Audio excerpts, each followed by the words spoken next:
Shinji and Warhammer40k. Interlude. Reaction Face. My name is Rika Izuna, journalist for Tokyo Free AP. What you are about to hear are portions of a correspondence between Dr. Scott Vogel, Deputy Administrator of NASA, Dr. Julianne Steinhoff, Berlin II Nerve Science Division, and Dr. Hayden Newson, Chief of Xenobiology at the Australian Centre for Xenobiological Studies. Through the completely legal acquiring of these recordings, we hope that you can gain some insight as to how other esteemed members of the community have reacted to the recent events ever since Shinji Ikari first arrived in our fair city. For more and extended extracts, please visit the Tokyo Free AP website. This is Rika Izuna, signing off.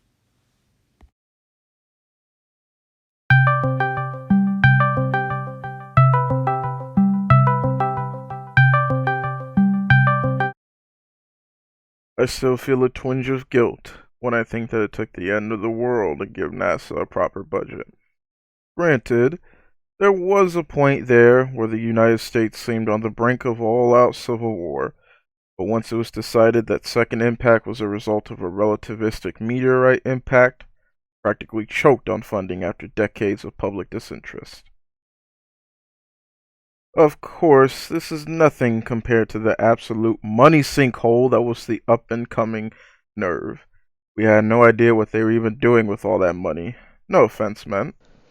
That's alright, no offense taken. As a Nerve employee, it's something I have to accept. We have been up to plenty of shady activities.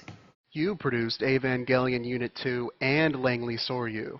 That is definitely worth all that expense. We have the benefit of hindsight. We are talking here about how we must have appeared at the time. Much of Nerve's research was classified. Nerve, if anything, was, still is, notorious for stealing research. What we could not claim with but off. Well, now we can see it is vital. Did not NASA also have fun during our post-impact interregnum? Please tell us more of those days, Dr. Fogel. Astronomers of all shapes noted repeatedly have no way of detecting something that is approaching a relativistic velocity, and even if we did, there wouldn't be time to respond to it. But in an open-ended way, because we're scientists and not philosophers, and who knows, one might be able to even figure it out. The pattern recognition system that Nerve used to detect angels were derived from compact neutrino detectors, I believe. Fusion power, expansion, and launch facilities. Those were the busy years. It was not completely a delight, however. More than a few of us were uncomfortable with the militarization of space. Armed satellites were launching every week, and those nukes up there could so easily be pointed in the other direction. The governments were given the real reason. It was aliens. No one was saying it was aliens, but it was aliens. Besides, NASA saw its greatest achievements in the grip of Cold War. This was only a return to the status quo. No one was saying it was aliens, but it was aliens. I see what you did there. But all of it was wrong. The angels are not space-based at all. As Julianne said, hindsight. I remember how my wife jokingly asked me if we were searching for aliens in Mars. We were. It was very plausible at the time. Mars was once habitable, and the attack could have been a preemptive strike or some automated response by some long-dead civilization. That reminds me, is it true that it was NASA, not Nerve, that coined the term angels? Technically, Nerve's Japan official literature referred to the angels as Shinto, or messengers. We refer to them as Ozengast, or alien visitors. We probably would have eventually loved a more generic name like X for Life, except someone raised Asimov's quote about how we venture out into space. We will find waves of angels, but not men. Remember, this was back when it was theorized a second impact could either be an accident or an attack. In both cases, we are at a clear disadvantage. It was still at the time when all information about second impact was heavily censored. General public was not supposed to know it could have been the result of alien activity. I guess calling them angels made a lot of sense in context. Any being that could cross the gulf between stars would have immeasurable power. An encounter between pure civilizations is very unlikely. If the angels could get to us from wherever they were, they had either technology or physical capabilities far exceeding our own. And they do, hence, we are the apes, looking at the burning radiance of angels. What did you think when you realized what Nerve was actually building? I was not one of those privileged with the big picture, so I was surprised, just like many others, to learn Nerve's reason for being such a mysterious money drain. I had a vague idea we were all gearing up to fight aliens.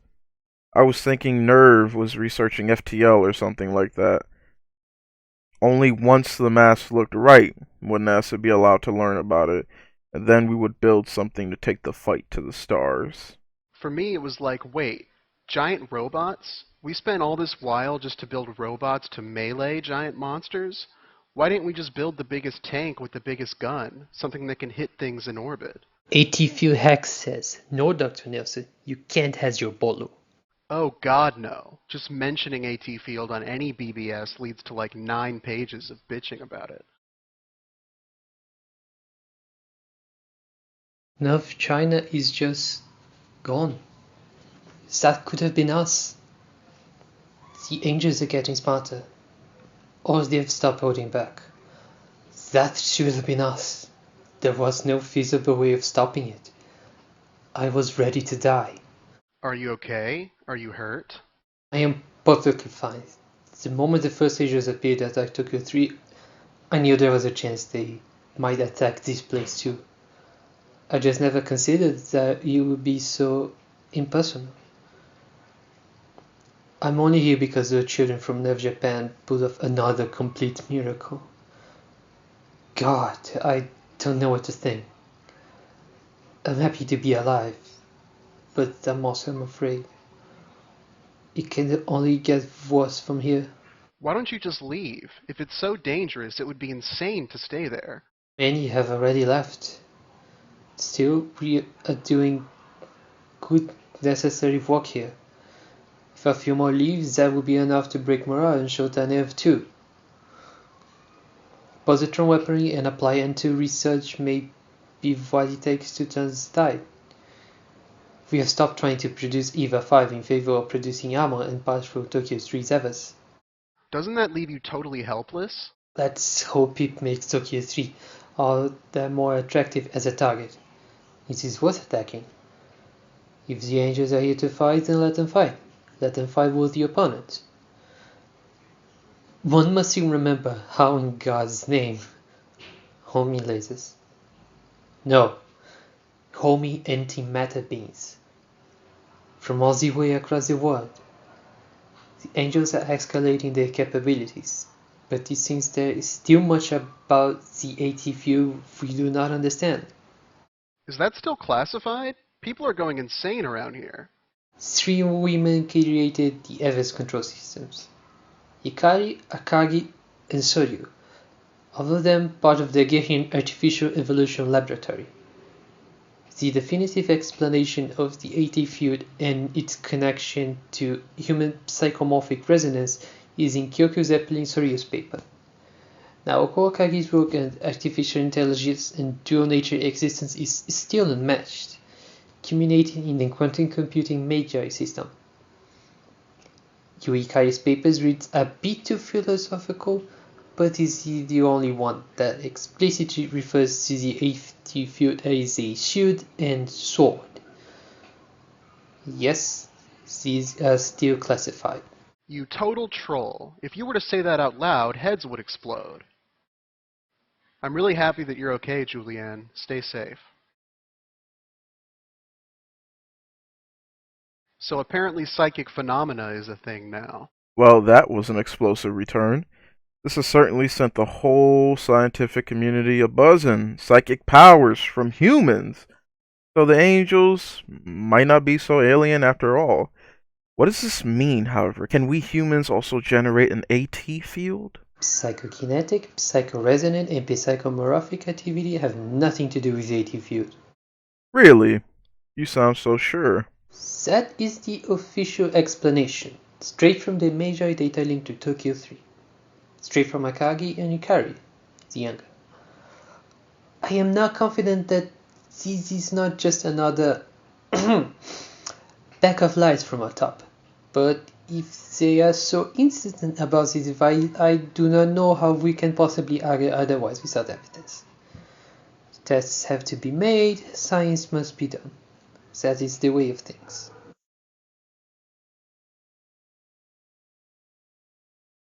Speaking as a nerve scientist, believe me when I say not even we understand it. If human minds could comprehend it, then Ritsuko Akagi wouldn't have gone mad trying to make sense of it. Are you really perpetuating that meme too? It is not a meme. Akagi is legitimately mad, bonkers, insane. Her brain is full of sparks. She no longer thinks like a normal human being. Her experiments have no value because her presence is enough to skew our results. She shouts at the machines and they can play back at her. Akagi is not a psychic, but she is a technopath. That is impressive, if the rumors are true. I am serious about this. You will not find enlightenment there. There is only madness and the love of thirsting gods. That's not very discouraging. You're making it sound more epic. But then again, it is literally epic, isn't it? We live in a world where man-made giants battle primordial beings, and psychic phenomena are proven true. There is clearly more going on behind the scenes than we know. The scientific community occasionally benefits from being torn to its foundations and rebuilt. The nature of science was continued discovery. If the facts seem to violate established theories, even what was commonly accepted as the laws of physics, then only then can it be that there was something wrong with the current model. We once thought Newton had the answer, but there was more with Einstein, and then Planck, and Bohr, and now Akiri, Akagi, and Shoryu. We peel back the curtain, only to find there is more yet undiscovered. I have seen it. I have felt it. We trespass on the realm of gods. I watched Soryu's records and I could believe it. That a strong enough will could somehow reshape reality itself. This is not magic. Even magic has rules. The AT field is not meant to be understood. It has no place in our understanding of the universe. With great respect, Julianne, and I really, really do not wish to offend, but it is not something that can be ignored. I mean, is it really that frightening? I repeat, don't want to offend, just curious. Again, I am not offended. Yes, it is that frightening. It is a fair point that discussions about AT field dynamics lead nowhere. But if there is anything I want, it is peace. An end to this war. Maybe in time, people can work on trying to integrate AT field mechanics into our understanding of how the universe works. But right now, it is but a weapon used blindly. It occurs to me that perhaps it is not Akagi that should be best asked. Who else would know more about the AT field? Ikari and the other pilots that routinely perform impossible feats with it, or perhaps Nagisa, who lives with it. Kaworu Nagisa cannot be trusted about any information regarding the AT field, as his words is literally anything else. That murderous little shit is... No. Excuse me. Let's talk about the AT field instead of 20 pages of bitching about Nagisa. You have clear reason to vent about him after what happened to Germany, but damn. Even after everything, this is still, like, explosive. We don't want to make you relive it all over again. Fine, I will indulge. The AT field produces distorted space-time barriers? Yes, that is one of the basic properties of the field. The AT field works as a medium from extrasensory perception. This one actually makes sense. The AT field is a cutting instrument. That's reasonable. Homing laser? Yeah, sure. Teleportation? Whatever. Anti-gravity? It is 2015 already. Where's my hoverbot, punk? Where is it? You owe me a new keyboard. Oh, my sides. My stomach literally hurts. That was way more funny than it should have been. I'm going to Berlin. If you feel you must, then I won't try to talk you out of it. However, if you're doing so to keep Julianne safe, do you have a plan so that you won't be a nuisance instead? Nerve security might not even allow you to approach her in the first place. I want you to picture the xenobiology lab. Imagine a hole in the ground in the center of the outback. Nothing but deserts all around. Nothing to eat, nothing to drink, nothing to see. Inside, it's a series of stacked capsules separated from each other by a vacuum. Each of these capsules is designed as to simulate the conditions on any exoplanet. This isn't classified information. We're not nerve, you know. But this is also that if we receive a sample and it breaks containment, kills all of the scientists, and takes over the base, there is enough time to react and burn the place down. Impressive. And perhaps a bit morbid? I would enjoy visiting it one of these days. I want you to understand that I work in a lab that's like the perfect setting for a zombie outbreak.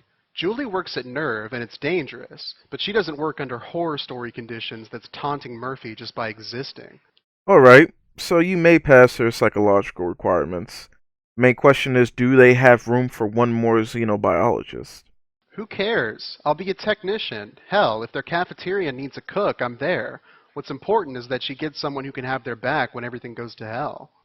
Godspeed, then. I know she'll be happy to see you again. Nerve's German branch doesn't even exist anymore.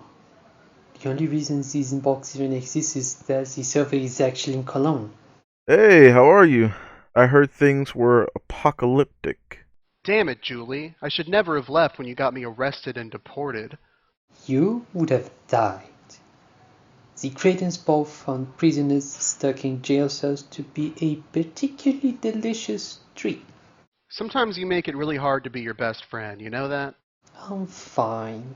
You're fine. You're safe. So you came back and kicked so much ass you wouldn't believe. Everything's right with the world.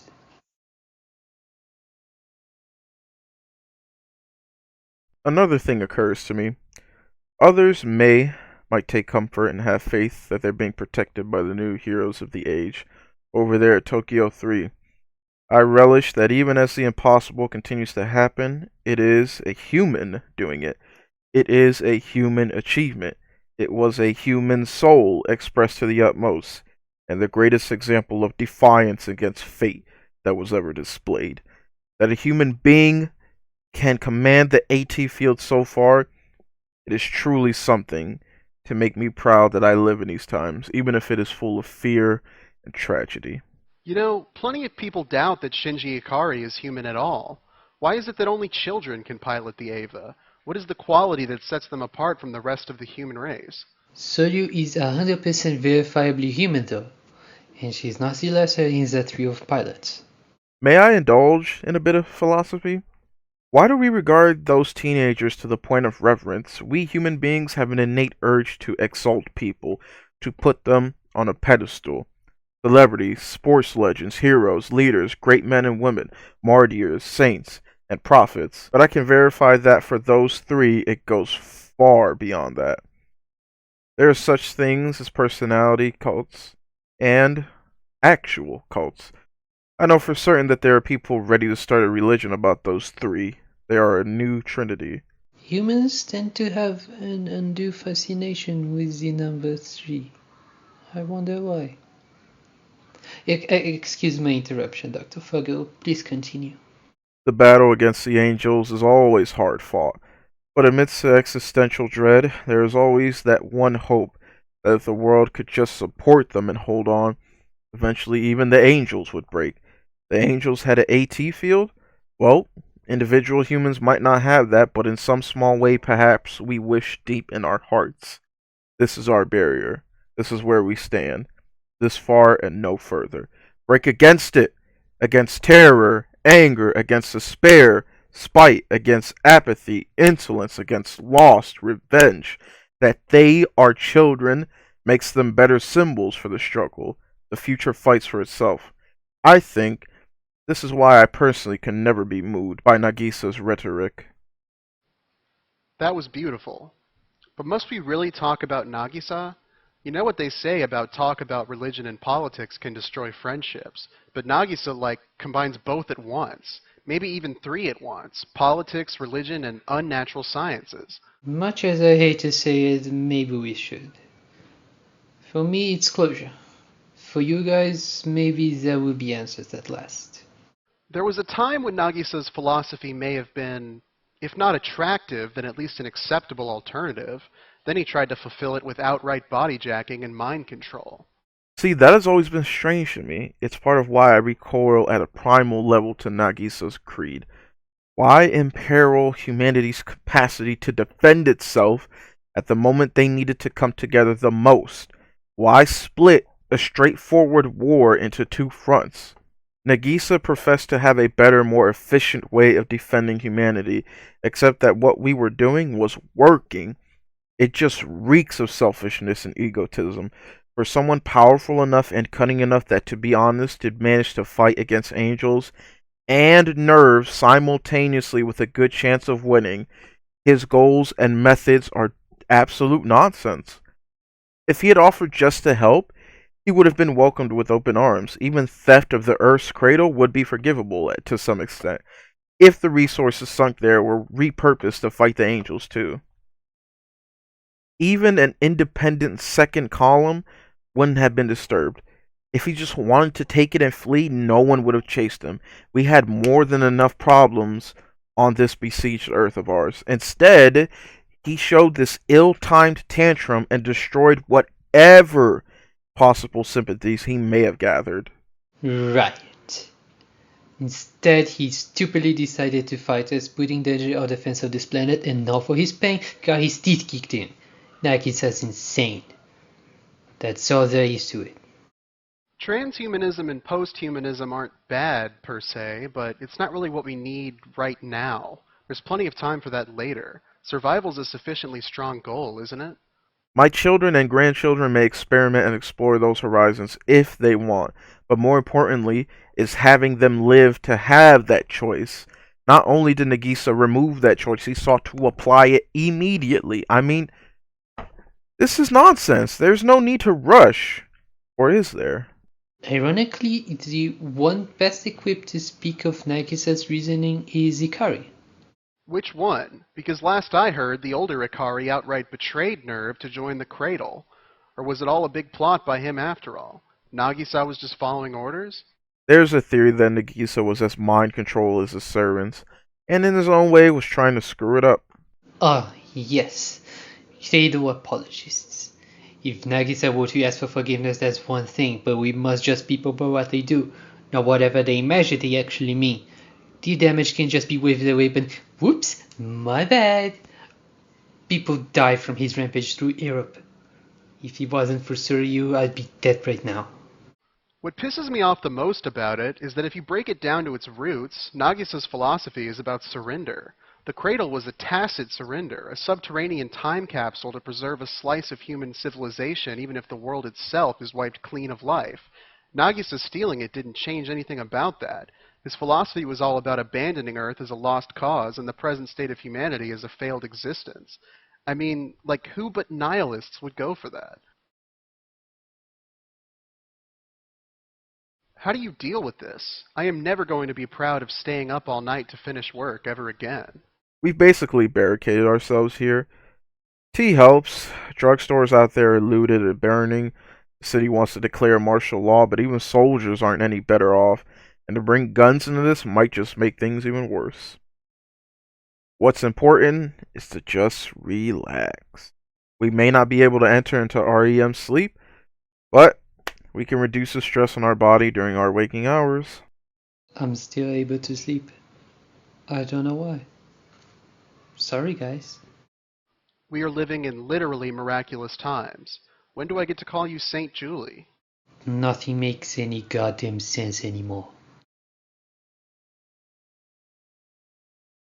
potentially thousands of still dormant angels. Tens of thousands. Well, shit. That puts a different perspective to things. Operation Get Off This Rock sounds sensible now. No. We can win this. Nike says as much our enemy as the angels. This is our goddamn planet, and we will keep it. Why not just explain it so bluntly? Professor Fuyutsuki was able to do it. He could have gained plenty of volunteers without issue. Because as long as Ikari lives, there remains a chance of winning it. No matter against what insurmountable odds. That would have just polarized us even more to want to resist.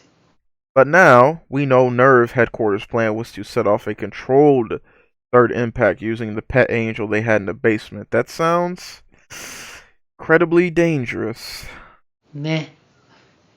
With a powerful enough AT fuse, things can get timey-wimey, wibbly-wobbly. The doctor never said that, and you know it. Stop mangling the classics, please.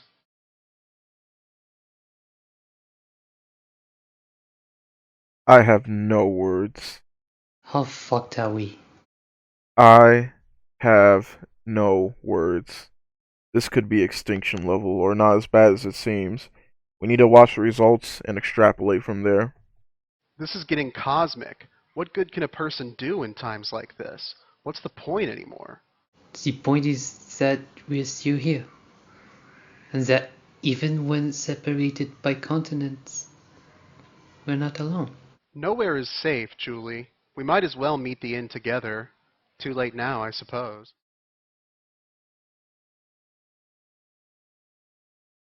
I'm sorry.